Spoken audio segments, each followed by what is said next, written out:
자, 이제 47번째 이 강의 시작하겠습니다.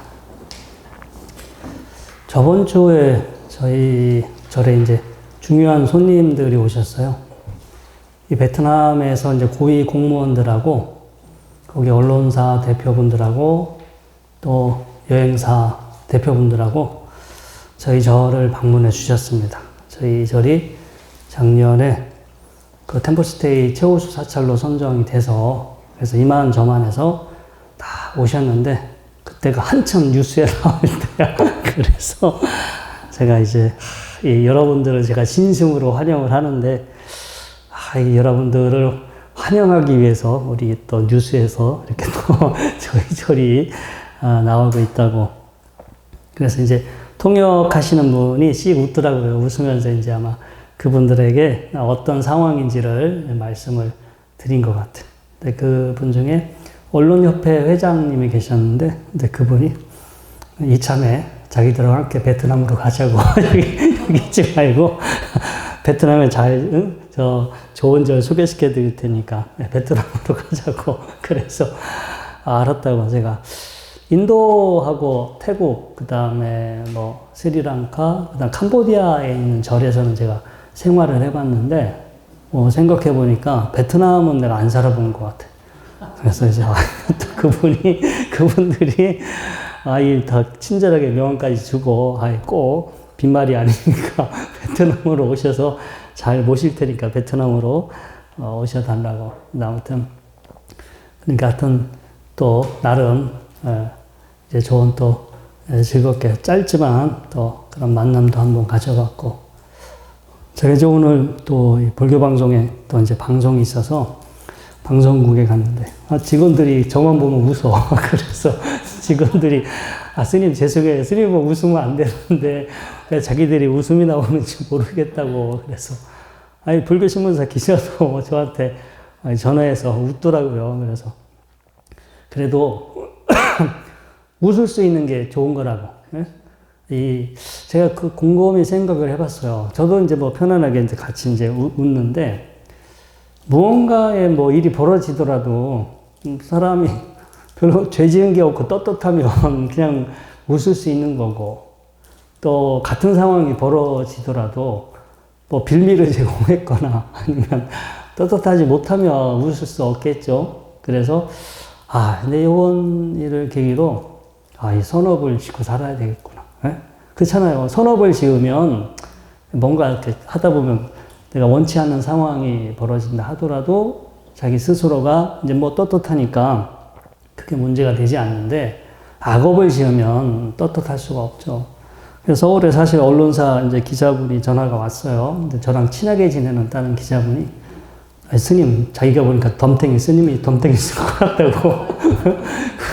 억울하지 않냐고. 그래서 덤탱이 쓴 거 아니라고. 정말 나도 책임이 있다. 나도 이 시설을 관리하는 입장에서 나도 책임이 없다라고도 할 수 없고, 그 상황은 그러니까 그런 일이 발생할 그런 누군가 빌미를 또 제공한 사람도 있고, 또 그런 일이 이렇게 해결이 될 수밖에 없는 뭔가 피치 못할 사정이 있다. 그래서 이거를 누구가 뭐 악의적으로 그렇게 한 부분은 아닌 것 같고, 다 그렇게 일어날만 하니까 이런 일들이 일어난 것이다. 하등에 문제가 없다. 그래서 제가 어저께 이름 뽑힐 때도 그런 말씀을 드렸어요. 이 달마대사의 그 이입사행론에서 이 4가지 실천이 할 때 그 첫 번째가 보원행위잖아요. 보원행. 그러니까 어떤 일이 벌어질 때는 다 이유가 있는 거예요. 이유 없이 벌어지진 않아. 이런 상황도 그런 일이 벌어질 만한 이유들이 쭉 사실은 있었고 누적이 되었던 부분이 있어요. 이제 우리가 뭐 눈여겨보지 않아서 알아차리지 못했을 것이고, 아무튼 그런 일들이 순차적으로 이렇게 진행이 되면서 이제 그렇게 해결할 수밖에 없는 그런 상황이 돼서 그렇게 해결이 된 거고, 뭐 언론에서는 보도할 만하니까 보도한 거고, 보도 보고 욕할 사람은 욕할 만하니까 욕하는 거고. 근데 아무튼 제가 이렇게 가만히 벌어지는 상황을, 사실은 그래도 저는 다행히 이렇게 전체적으로 뭐 깊은 내막은 모르지만 전체적으로 이렇게 상황을, 이래서 이럴 수도 있겠구나. 이제 이런 상황을 이제 알고 있으니까 다 이제 그럴만하니까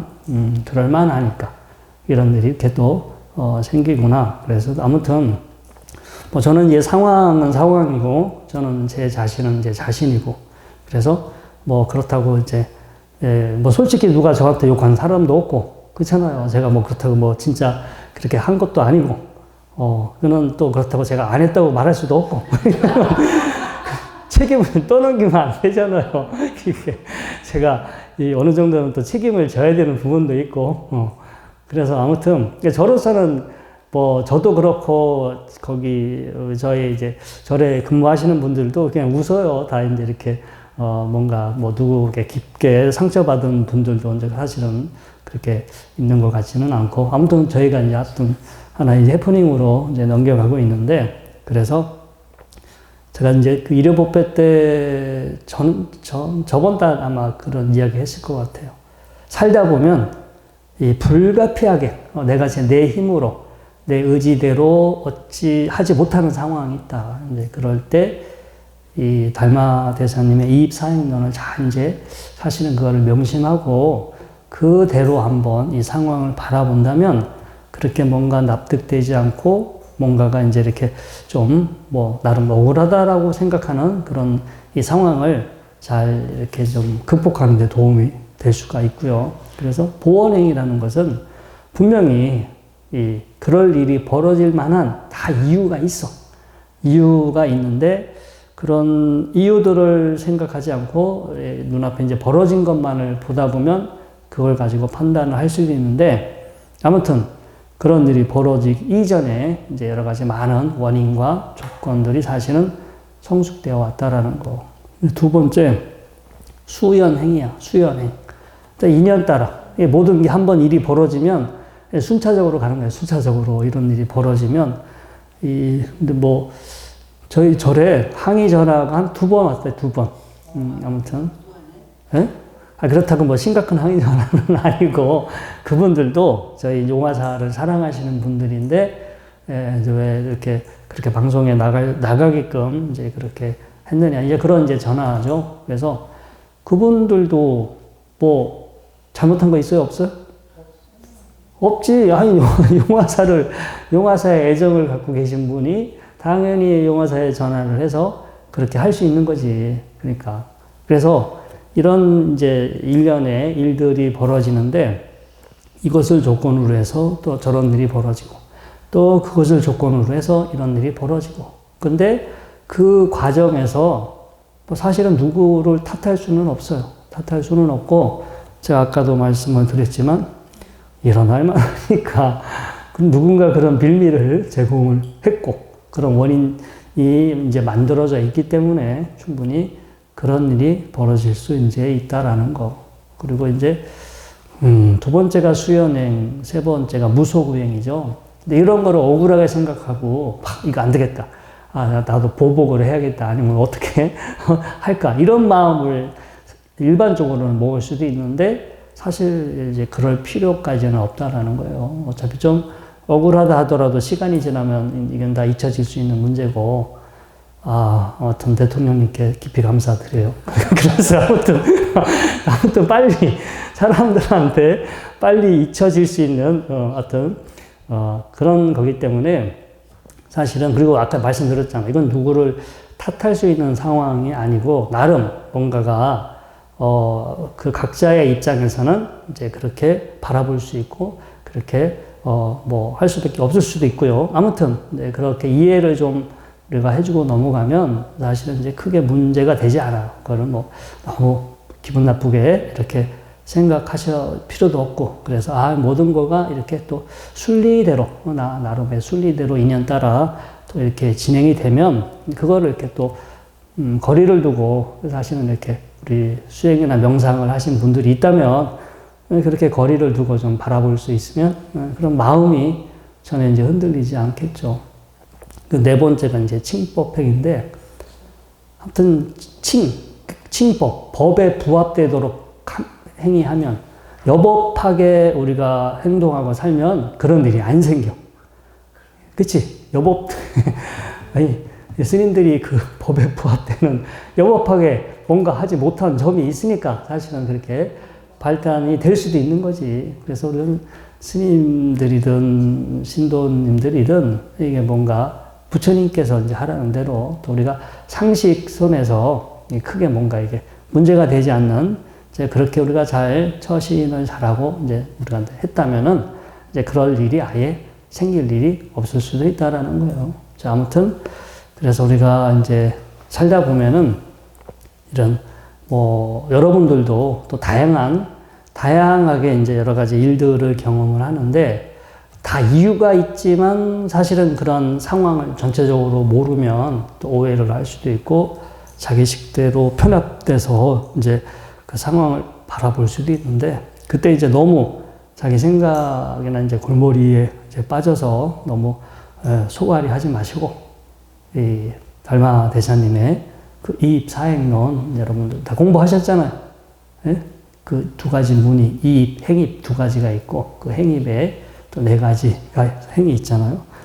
보원행, 수연행, 무소구행, 그 다음에 칭법행 이렇게 네 가지가 있습니다. 아무튼 그런 것들이 이렇게 일상생활할 때 어떤 경계를 만났을 때 이럴 때 이제 그런 것들을 여러분들이 잘 그때그때 활용하실 수 있어야 돼요. 그래서 우리가 이렇게 또 명상도 공부하는 거고요.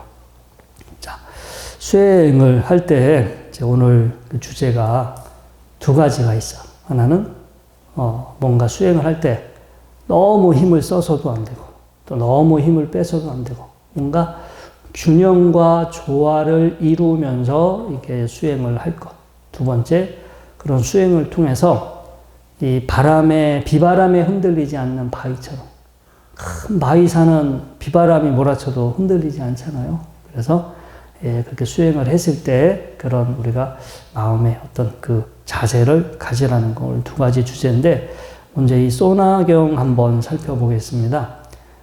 아마 들어보셨던 분도 계세요. 이렇게 유명한 경전인데 앙구타라 니까야에 나오는 거예요. 이 소나라는 이 스님은 되게 이제 부잣집에 진짜 금수저도 아니고 다이아몬드 수저. 정말 인도에서 되게 큰 부잣집의 아들이었고 이 부처님이 처음 그 왕사성 그 마가다국에 와서 그 빈비사라 왕을 처음 이렇게 만날 때 이제 그때 이제 그 라즈기르의 그 빈비사라 왕이 이 사람 집안이 하도 이제 부자니까 이제 한번 만나자가 요청을 해서 왕이 만나자고 이 요청을 해서 이 소나라는 분이 출가하기 전에 왕사성에 이제 와 있을 때 그때 부처님도 처음 이제 그 도를 깨닫고 나서 다시 그 빈비사라 왕과 막 이제 만나서 첫 번째 설법을 할 때요.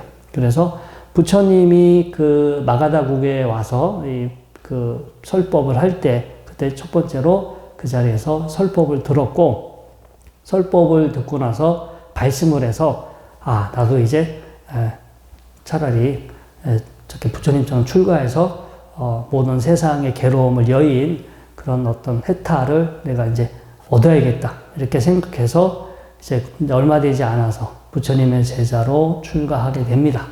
출가하는데 이제 처음에는 막 너무 의욕이 앞서서 이제 며칠만 하면 될 줄 알고 막 정말 열심히 했어. 열심히 막 하니까 뭐가 안 돼. 하다 안 되니까 나는 금생에 안 되는구나. 다른 사람들은 성금 공덕에 있어서 저렇게 부처님 설법만 들어도 금방 도를 깨닫는데 나는 뭔가 금생에는 안 될 것 같아. 그리고 우리 집에 지금 내가 평생 죽을 때까지 먹고 쓸 그런 재산, 죽을 때까지 다 못 쓸 재산이 있는데 차라리 집에 가서 그 돈이나 써가면서 풍족하게 즐겁게 살다 가야겠다. 이제 출가를 해서 수행을 하다가 수행이 안 되니까 그런 생각을 하고 언제쯤 집에 돌아갈까 이제 이런 생각을 하고 있었어요. 이런 생각을 하고 있었을 때 이 부처님께서 신통력으로 이 소나 이 스님의 이제 마음 상태를 보고 내가 지금 가지 않으면 또 저 스님 또 환속하겠구나. 그래가지고 얼른 부처님이 이제 오셔서 너 지금 오늘 이런 생각했지? 라고 또 물어보니까 소나 비구가 딱 걸렸잖아. 자기는 속으로 생각만 했는데 부처님이 다 알고서 너 오늘 이런 생각, 다시 집에 돌아가서 옛날처럼 내 많은 재산으로 감각적 즐거움을 누리면서 살아야겠다. 이런 생각하지 않았냐. 소나 비구가 맞다고 오늘 제가 그런 생각을 했다. 근데 아무리 수행을 해도 난 안 된다. 안 돼서 그런 생각을 하게 됐다라고 하니까 부처님께서 이제 이런 이야기를 해주세요. 원래 소나비구가 안 된 게 너무 욕심을 내서 너무 짧은 시간 안에 막 빨리 승부를 보려고 그렇게 과욕을 부려서 사실은 이제 자신을 긴장시켰기 때문에 수행이 안 됐던 거거든요. 그래서 그때 이제 이런 말씀을 하시게 됩니다. 자, 그렇다면 그 루튜, 비파라고도 하고요. 현악기입니다. 이렇게 우리 해금 이런 것처럼. 자, 그 루튜의 줄이 지나치게 팽팡하다면 악기를 아름답게 연주하기에 적당한가? 그렇지 않습니다. 세존이시여. 그러면 루트의 줄이 너무 느슨하면 악기를 아름답게 연주하기에 적당한가? 그렇지 않습니다. 세존이시여. 소나여. 루트의 줄이 지나치게 팽팽하지도 않고 지나치게 느슨하지도 않고 적당하게 맞추어졌을 때 그대의 루트는 아름답게 연주하기에 적합하게 된다. 소나여. 그와 같이 지나치게 열심인 정진은 들뜸으로 인도하고 지나치게 느슨한 정진은 나태함으로 인도한다. 소나여. 그러므로 그대는 정진을 고르게 유지해야 한다. 우리가 오근 오력이 있잖아요. 이런 5가지 기능들의 이 균형을 꿰뚫어야 하고 거기서 어떤 그 표상, 인식 대상을 취해야 한다. 수행의 이제 주제가 되겠죠. 아무튼 자기가 수행을 할 때 5가지 기능들이 지금 이게 골고루 잘 개발이 되고 있는지 너무 한쪽으로 치우쳐져 있는지 이런 걸 스스로 인식하고 이렇게 파악할 수 있어야 되고요. 이런 이제 그 말씀을 듣고 이제 소나 비구는 이제 열심히 이제 또 수행을 하셔서 얼마 되지 않아 큰 깨달음을 성취하게 됩니다. 이렇게 됐을 때 부처님한테 와서 이렇게 이야기를 하죠.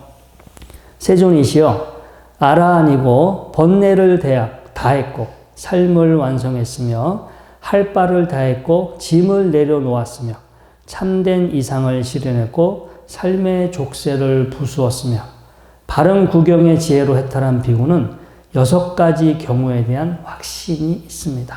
진짜 이게 이제 도를 스스로가 내가 도를 깨달았는지 안 깨달았는지 이런 기준을 잘 보셔야 돼. 이런 이 소나 비구처럼 진짜 제대로 깨달은 사람들은 이런 6가지 확신을 가진다고 했잖아요. 첫 번째, 출리에 대한 확신. 지금 현실에 이렇게 지금 내가 살아가고 있는 것, 내가 지금 경험하고 있는 것, 또 혹은 이건 나야, 이건 내 것들, 이런 것들에 대해서 완전히 벗어났느냐, 그걸 완전히 내려놨느냐, 이런 출리에 대한 확신이 있어. 이런 거. 그 다음에 멀리 여임에 대한 확신이 있고, 이게 나한테 알게 모르게 이렇게 번뇌가 일어나잖아. 뭔가 원하는 게 있고 가래가 일어나는데 그런 가래들을 내가 분명하게 이렇게 그런 거 여의였는지 확신이 있는지. 저는 생각해보니까 1번도 해당이 안 되고 2번도 해당이 안 되고 이게 가만히 아직 멀었어. 이게 보니까, 예? 이 마음에, 저는 이제 제 상태를 최대한 객관화시켜서 보는데 지금의 저의 상태가 마음에 안 들어요. 마음에 안 들어서 아무튼 빨리 이렇게 떨쳐내고 싶은데 마음에 안 드는 부분도 있고, 예?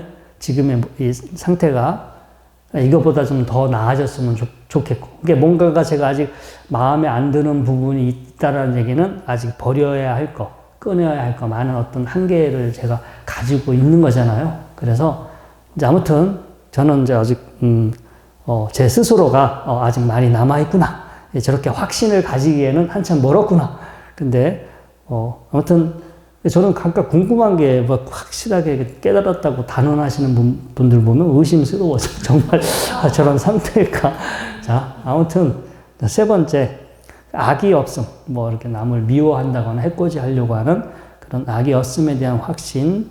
그 다음에 이제 가래 소멸에 대한 확신. 감각적인 욕망, 뭐 나의 자존감. 여러분들 누가 이렇게 진짜 여러분들 이렇게 옆에서 이렇게 투명인간 취급하고 무시하면 기분 좋아요, 안 좋아요? 나쁘지. 다 그런 자기에 대한 그런 가래, 그런 집착이 다 있는 거예요. 그 다음에 취착의 소멸에 대한 확신. 지금 내가 이 몸뚱아리, 내가 지금 현재 이 몸, 또 내가 보는 거, 내가 듣는 거, 내가 느끼는 거, 다 이런 거 우리 지금 너무 사랑하고 있잖아. 이게 취착하고 있는데, 이런 거에 대한 소멸에 대한 확신이 있고, 늘 현재를 분명하게 알아. 이게 무상한 거고, 또 나도 아니고, 내 것도 아니고, 분명하게 내가 경험하고 있지만, 그 경험의 내용을 이렇게 진리대로 잘 알고 있는 거예요. 이제 우리가 이제 어리석지 않음에 대한 확신이 있습니다. 진짜 이건 깨달은 사람만 이런 말 하는 거예요. 그치? 깨닫지 못하면 감히 이런 말 못하죠. 저도 그래서 안 하는 거예요. 자, 이와 같이 마음이 바르게 해탈한 비구에게 만일 눈으로 인식되는 강한 형상들이 또 그 강한 형상들이 눈의 영역에 나타나더라도 그의 마음을 사로잡지 못하고 그의 마음에 섞이지 않나니 그의 마음은 안정되고 흔들림이 없는 상태에 도달하며 다시 사라짐을 관찰합니다. 마치 단단하게 뭉쳐진 바위산에 강한 비바람이 불어닥쳐도 그 바위산을 흔들거나 움직이지 못하는 것과 같습니다. 아까 말하니까 이 6가지 확신을 갖고 있는 사람은 누가 진짜 이쁜 그 멋진 이성이 앞에서 막 이렇게 왔다 갔다 하면서 유혹을 해도 마음이 일어나겠어요? 안 일어나겠어요? 안 일어나지. 하여튼 일어나지도 않지만 그런 것들이 다 사라지겠죠. 이거 보면 전 아직도 또 모르는 것 같아. 아무튼 아직 굳건한 바위는 아닌 것 같고 가끔은 갈 때 같기도 하고 근데 아무튼 열심히 노력을 해야지. 지금 내가 아직 이런 상태밖에 안 되지만 그렇다고 제 인생이 무한정 남아있는 게 아니고 저의 꼬라지, 저의 상황을 알고 지금 이런 상태인데 내가 이제 남아있는 시간도 얼마 안 남았으니까 내가 이제 이런 정도가 될 때까지 부지런히 좀 노력을 해봐야겠다. 그래서 요즘은 제가 음식, 확실히 이제 음식은 이제 왜냐면 가장 우리가 쉽게 처음서부터 도전해 볼 수 있는 게 음식인 것 같아요. 네? 음식 먹는 거, 양이라든가 그 내용에 대해서 이제 나는 음식을 요 정도 이상 안 먹는다. 그리고 내가 어느 음식은 안 먹겠다라고 본인이 딱 정하고 그걸 한번 이렇게 저도 이렇게 지금 그 도전 시작을 하고 있는데 지금 몇 달이 됐어요. 그래서 이게 어느 정도 내가 노력을 하면 컨트롤이 되긴 되는구나. 혹시 제가 좀 살이 빠진 것 같지 않아요? 3kg가 빠졌어요. 이게 사람들 그 다이어트 뭐 안 먹어도 살찐다는 사람들 다 그 거짓말인 것 같아요. 확실히 제가 외식을 안 하고, 요즘 절대 외식 안 하고요. 아무튼 절반만 먹어요. 그 절반만 이렇게 정말 많은 양이 아니라 약간 뭐 너무 많지도 않고 적지도 않고 적당하게 먹는데 그렇게 먹고서 운동을 하루 한 2시간 합니다. 그렇게 시간이 지나니까 근데 꾸준히 제가 이 정도 몸무게는 불가능해 라고 하는 그 상태까지 갔어. 그래서 이게 체중 빼는 거가 나이 먹어서는 힘들 줄 알았는데 아무튼 그런 것들 조절하면은 다 가능한 것 같습니다. 자, 아무튼 이렇게 이제 말씀을 하니까 그러면 이제 마지막으로 이런 개송을 하게 됩니다. 출리에 대한 확신이 있고 멀리 여임에 대한 확신이 있으며 악이 없음에 대한 확신이 있고 지착의 소멸에 대한 확신이 있으며 가래의 소멸에 대한 확신이 있으며 어리석지 않음에 대한 확신이 있는 자는 감각 장소들의 일어남을 보고 바르게 마음이 해탈하노라. 이렇게 바르게 해탈하여 마음이 평화로운 비구는 이미 한 것에다 더 쌓지, 더 모으지 않으며 더 해야 할 바도 없네. 단단하게 뭉쳐진 바위산을 바람이 흔들지 못하듯이 형상, 소리, 냄새, 맛, 감촉, 현상들은 그것이 원하는 것이건 그렇지 않은 것이건 간에 그러한 비구를 관통하지 못하네. 그의 마음은 안정되고 해탈하였으니 마음의 일어남과 사라짐을 관찰할 뿐이로다. 저도 사실 뭐 요번 일 겪으면서 크게 마음이 이렇게 흔들리지는 않았는데 내가 뻔뻔해진 건가 아니면 수행을 잘해서 이런 건가 제가 무슨 판단이 잘 안 써요. 근데 좋게 생각하면 이게 내가 명상을 해서 좀 마음이 덜 흔들리나? 아니면 또 나이를 먹어서 좀 뻔뻔해져가지고 자꾸 별로 그런 거에 무심해지는 건지 아무튼 시간이 더 지나서, 이제 시간이 더 지나보면 알겠죠. 아무튼, 다른 일이 생겨가지고 또 이제 또 폭삭 무너져 내리면, 수행을 못한 거고, 그 다음에 이 경전에 보면은 이 류튜 비유경이라고 상육단니까에 또 따로 있습니다. 자, 이 비구들이요, 어떤 수행자에게든 눈, 귀, 코, 우리 감각기관이죠. 자, 눈으로 인식되는 그 형색, 감각 대상들에 대해서 마음으로 욕구나 탐욕이나 성냄이나 어리석음이나 저기가 일어나면 바로 그때 다음과 같이 마음의 고삐를 제어야 한다. 자, 이 길은 두렵고 무시무시하며 가시밭이고 밀림에 덮여 있으며 잘못된 길이고 나쁜 길이고 결핍된 길이다. 이 길은 참되지 못한 사람들이 따르며 참된 사람들은 따르지 않는다. 그러므로 그대에게 이 길은 적당하지 않다라고 이와 같이 그 감각기관으로 인식되는 감각 대상들에 대해서 마음의 고삐를 세워야 한다.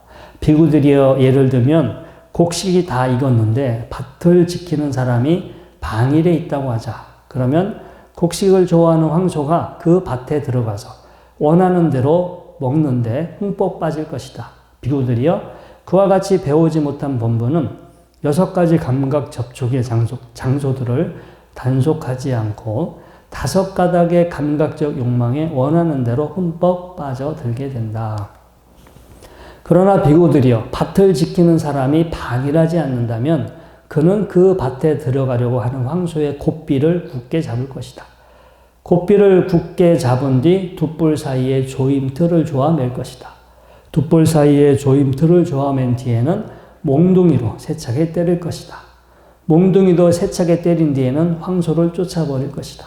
비구들이여 이와 같이 하면 곡식을 좋아하는 황소는 마을로 갈 때나 숲으로 갈 때나 오래 서 있을 때나 오래 앉아 있을 때나 이전에 몽둥이로 세차게 맞은 것을 기억하기 때문에 다시는 그 밭에 들어가지 않을 것이다. 비구들이여 그와 같이 비구는 6 감각 접촉의 장소들에 대해서 마음을 잘 조복받게 된다.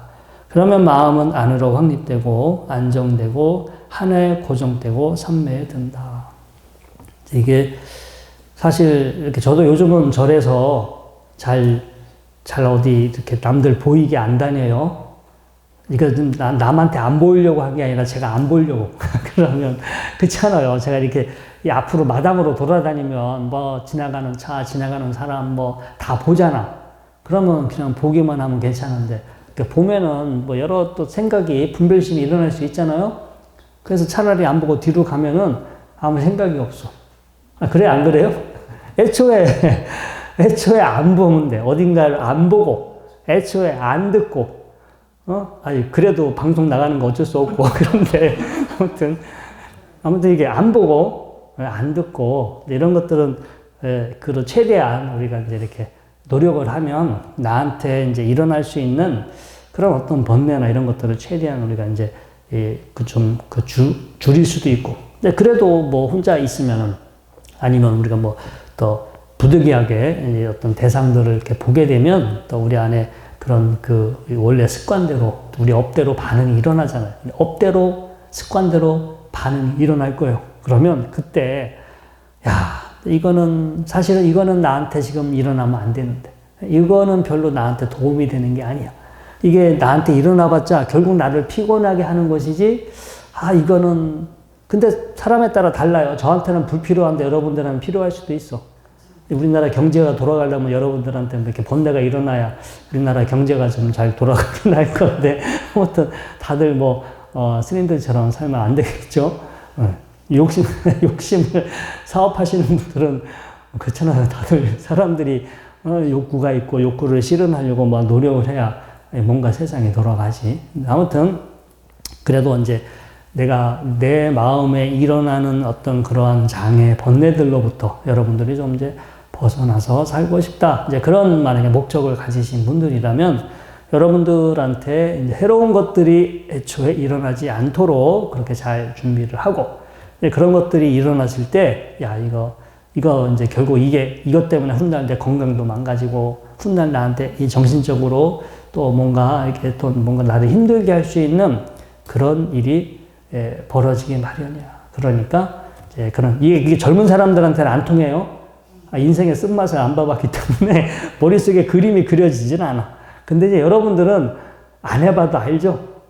어떤 걸 하지 말아야 할 거를 꼭 굳이 해봐야 정신 차리겠어요? 아니면 안 해봐도 아시겠어요? 안 해봐도 알지. 그러니까 그게 여러 가지 인생의 경험을 통해서. 그래서 내가 이렇게 했을 때 훗날 정말 내가 괴로워질 거다. 그리고 내가 이런 것들을 잘 참고 더 지금보다 나은 상태로 노력을 한다면 분명히 내가 그런 걸 감각적인 내가 원하는 거를 이렇게 충족시키는 것보다 훗날 그런 상태가 나한테 더 큰 만족감을 가져올 수 있어 라고 스스로 그렇게 자기 자신에게 독려하고 마음을 이제 잘 다잡으셔야 되고요. 자, 그렇게 이제 수행을 할 때 아까 소나비고 처음에 나온 것처럼 너무 또 욕심내서 해서도 안 되고 너무 느슨하게도 안 되고 알면서도 이게 안 되는 것 같아요. 저도 막 어디 수행센터 들어가면 일주일 안에 한번 끝내봐야지 해서 막 처음에는 일주일간 하다가 이제 그때부터 몸살 나가지고 이제 안 되겠다.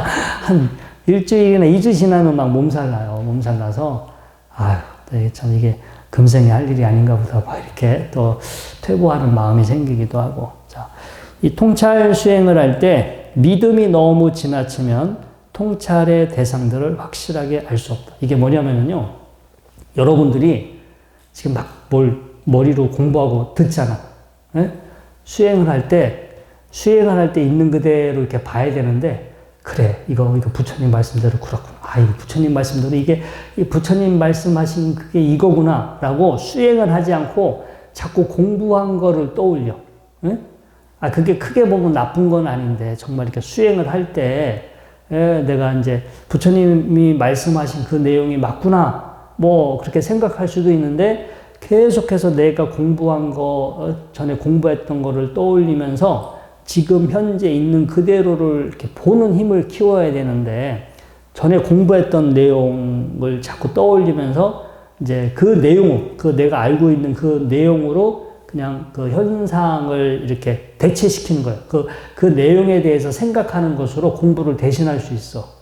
근데 이게 이제 믿음이에요. 그냥 막연하게 부처님을 믿는 게 아니라 내가 부처님 공부를 했는데, 그 말씀이 맞아. 그 말씀이 맞는데, 그 말씀이 맞다고 계속 그 생각만 하고 있어. 응? 맞으면 그 다음에 이제 봐야 될 거네요. 봐야 되는데, 보는 거를 하지 않고 계속 자기 생각으로 부처님 말씀만 이렇게 생각하게 되는 거기에 빠져버리기 때문에 자, 믿음이 너무 지나치면 통찰의 대상들을 확실하게 알 수 없다. 그 다음에 지혜가 너무 지나친 이는 자주 숙고한다. 그래서 이렇게 뭔가를 보는데, 이게 이건가? 이게 저건가? 이게 경전에서 말한 이건가라고 지금 내가 경험하는 거를 또 공부한 거에 맞춰가지고 자꾸 따져. 이게 공부를 하는 건 좋아요.